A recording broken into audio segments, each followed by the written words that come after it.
Hey kids, this is Ivan. How you doing? It's August 9th, but it's day 8 of RPG A Day 2022, and that's because yesterday on the 8th, I accidentally answered the question for today because I misread which question was which. So anyhow, it's a little confusing, but who cares? This is my channel. I can do what I want. And so the question for yesterday was, who introduced you to RPGs? And the real answer is nobody. Now, I mentioned before in some of the other questions, and many times before that, I'd seen ads for Dungeons and Dragons. I'd heard about this phenomenon called Dungeons and Dragons prior to 1981. I went to junior high school and I met people that were playing Dungeons and Dragons. But when my parents bought me the basic set, what later would be called BX, these people didn't live close to me, and I wasn't really great friends with very many of them. And I just didn't have the ability to go over to their house. I wasn't able to get rides from my parents, that kind of thing. We just lived in different areas.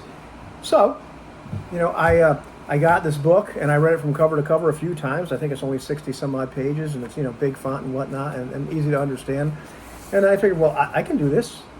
I can run this game. So I figured, well, I'm going to run the game. And I find some victims to run the game for. And, it took a while to get started. And, sometimes it was friends of my parents or whatever. And, I never really did have success at getting a really, stable group in my childhood.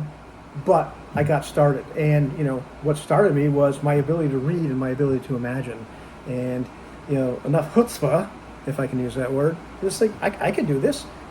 Running the game looks awesome, and it's fun. It was fun, and still is fun to this day.